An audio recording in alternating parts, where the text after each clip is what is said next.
Safari આ વાનમાં બેસીને enjoy કરવા માંગતા હોવ તો તમારે આ જે લાંબી લાઈન દેખાઈ રહી છે, આટલી બધી લાઈન પત્યા પછી તમારો નંબર આવશે અને આ लाइन पूरी थाय ज नहीं। कैक्टस बटरफ्लाई और एकता नर्सरी के लिए जा रहे हैं तो आपको टिकट लेके जाना रहेगा। वहाँ पे टिकट काउंटर अवेलेबल नहीं है, या फिर आप ऑनलाइन टिकट बुक करके भी जा सकते हैं।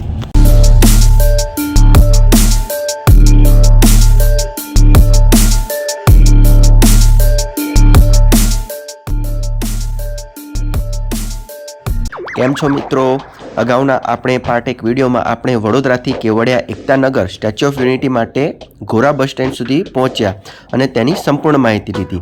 आपे जो पार्ट 1 विडियो जोयो न होय तो विडियोनी लिंक नीचे डिस्क्रिप्शन में आपवामां आवेली छे। हवे आजना आ पार्ट 2 विडियो में आपणे अहींना आ घोरा बस स्टेन्ड थी स्टेच्यू ऑफ यूनिटी जईशुं फ्री बस सेवा मार्फते अने त्यांथी आजुबाजुना फरवालायक स्थळो सुधी पण जईशुं। बस में आ जग्यानो संपूर्ण माहिती साथे मैप बताववामां आवेलो छे जे अत्यारे आप जोई रह्या छो अने बस में तमने अहींनी तमाम माहिती पण आपवामां आवती रहे छे। चालो आपणे थोड़ी माहिती सांभळीए। यूनिटी में कोई भी खाने पीने की चीज अलाउ नहीं है। आप मोबाइल फोन और पानी की बोतल लेके जा सकते हैं। और विंध्याचल माउंटेन के बीच से नर्मदा नदी बहती है, वहाँ पे साधु आइलैंड पे स्टैचू ऑफ यूनिटी बनाया गया है। अभी हम स्टैचू ऑफ यूनिटी के पास पहुँचने वाले हैं। स्टैचू ऑफ यूनिटी जाने के लिए आपको टिकट लगती है, वो अलग अलग टाइप्स की टिकट रहेगी। तो जो स्टैचू ऑफ यूनिटी की टिकट है उसकी बेसिक इन्फॉर्मेशन मैं आपको दे रही हूँ। स्टैचू ऑफ यूनिटी में जाने के लिए फर्स्ट जो रहेगी वो है एंट्री टिकट। अगर आप एंट्री और इन चारों टिकट के साथ इंक्लूडिंग रहेगा वैली ऑफ फ्लावर गार्डन और सरदार सरोवर डैम का view point. Statue of unity में शाम को लेजर शो होता है, जो टिकट के साथ इंक्लूडिंग रहेगा, उसकी कोई भी अलग से टिकट नहीं रहेगी।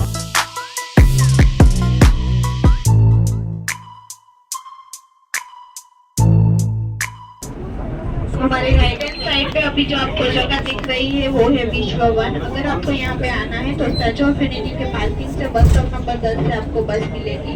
यहाँ पे टिकट लेके आना रहेगा। यहाँ पे भी टिकट काउंटर अवेलेबल नहीं है। अहींया बसनी फ्री सेवा आपवामां आवे छे, तेमज अहींया लेडी द्वारा एक पिंक कलरनी रिक्शा पण चलाववामां आवे छे।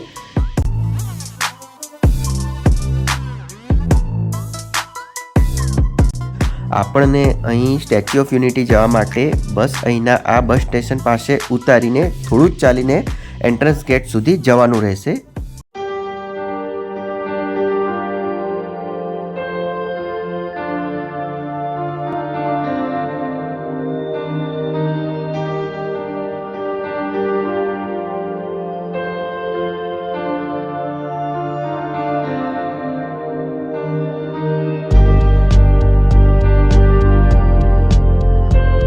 જેમાં આપ અહીંથી આગળ જતા એક નાનકડું બજાર જોઈને ચટપટી વાનગીઓ ખાઈને પણ જઈ શકો છો।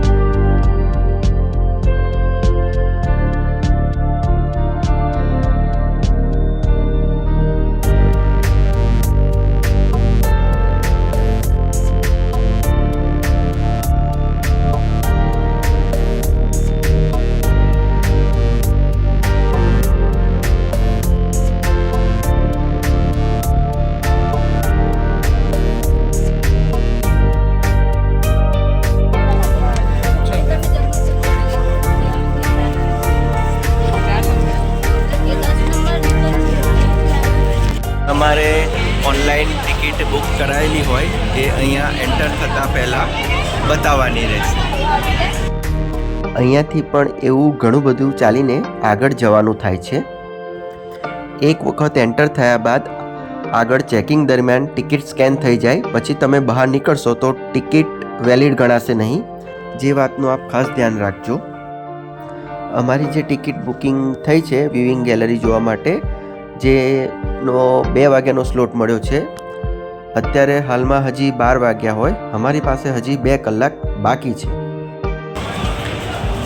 એક્સપ્રેસ વ્યુઇંગ ગેલેરી, આ એક્સપ્રેસ એન્ટ્રી છે અને આ એસઓયુ એન્ટ્રી અને વ્યુઇંગ ગેલેરી એન્ટ્રી માટેનો ગેટ છે। ચાલો, તો અમે આ 2 કલાક બાકી હોય બહાર નીકળી ગયા છે અને 2 વાગે હવે આ વ્યુઇંગ ગેલેરી જોવા માટે એન્ટર થઈશું। તમે પણ આવો તો આ વાતનું ખાસ ધ્યાન રાખજો। એક વખત એન્ટર થયા બાદ તમે બહાર નીકળશો તો તમારી ટિકિટ વેલિડ ગણાશે નહીં. માટે અમે હવે અહીં લેડીઝ દ્વારા ચલાવતી ઈ રિક્ષામાં બેસી લગભગ 50 રૂપિયા જેટલી કિંમત ચૂકવી હવે આગળ જંગલ સફારી તરફ જઈ રહ્યા છીએ. ત્યાં તમને જોવા માટે જંગલ સફારી અને જંગલ સફારીની એક્ઝેક્ટ સામે રોડની સામેની બાજુ પેટ ઝોન પણ જોવા મળશે. પેટ ઝોન જોવા માટેનો ટિકિટ રેટ છે 50 રૂપિયા અને જંગલ સફારી પર પર્સન 200 રૂપિયા ટિકિટ પ્રાઇસ છે. જે પણ તમારે ઓનલાઈન જ પરચેસ કરવાની રહેશે. ત્યાં કેશ લેવામાં આવતું નથી, ઓનલાઈન જ ટ્રાન્ઝેક્શન થતું હોય છે. જે બાબતનું પણ આપ ખાસ ધ્યાન રાખશો. અમો પેટ ઝોન પણ જોવાના હોય, પરંતુ પેટ ઝોન બપોરના 12 થી 3ના સમયગાળામાં બંધ રહે છે. જેથી આપ આ વાતનું પણ ખાસ ધ્યાન રાખજો કે પેટ ઝોન જોવા આવો તો 12 થી 3માં બ્રેક હોય છે. અત્યારે આપણે મહિલા ડ્રાઈવર દ્વારા ચલાવવામાં આવતી પિંક ઈ રિક્ષા મારફતે સ્ટેચ્યુ ઓફ યુનિટીથી આ પેટ ઝોન અને જે સામે જંગલ સફારી દેખાય છે ત્યાં પહોંચી ગયા છે. આ ઈ રિક્ષા ત્યાંથી અહીં આવવાનો રેટ 50 રૂપિયા છે. તમે અહીંની ફ્રી બસ સેવા મારફતે પણ પહોંચી શકો છો વિના મૂલ્યે. તમે જોઈ શકો છો કે જો આ જંગલ સફારીનો મેઇન એન્ટ્રન્સ ગેટ છે. અહીંયા તમે દરેક કોઈ પણ એટ્રેક્શનની મુલાકાત વિઝિટ કરી હોય તો અહીંયા ઓફલાઈન ટિકિટની કોઈ પણ સુવિધા વ્યવસ્થા નથી. તમારે ઓનલાઈન જ ટિકિટ બુક કરવાની રહેશે, જેની ખાસ નોંધ લેશો.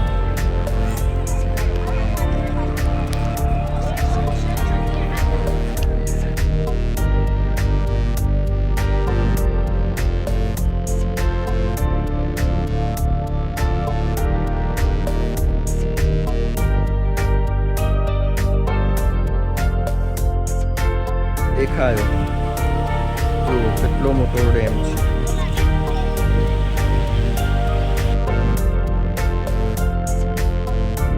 આ જંગલ સફારીનું ટિકિટ કાઉન્ટર છે અને અમે અહીંયા ઓનલાઈન પેમેન્ટ કરી ટિકિટ પરચેસ કરી લીધી છે.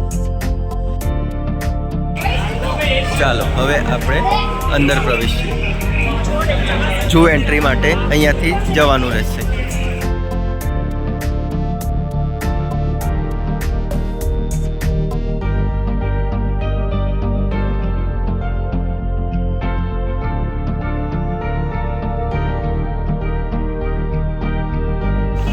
જંગલ સફારી તમે ચાલીને પણ વિઝિટ કરી શકો છો, જેના માટે અલગ વોકવે પણ છે. એવું ઘણા કિલોમીટર પણ ચાલવાનું રહેશે. નહીં તો તમે થોડું આગળ જઈ વાનમાં બેસી, જે ફ્રીમાં જ છે, ટિકિટ રેટમાં ઇન્ક્લુડેડ છે, જેમાં બેસીને પણ જંગલ સફારીનો આનંદ લઈ શકો છો. આપણે ત્યાં વન સુધી પહોંચતા રસ્તામાં આવતા એવા થોડા વન્ય પ્રાણીઓને નિહાળતા જઈએ.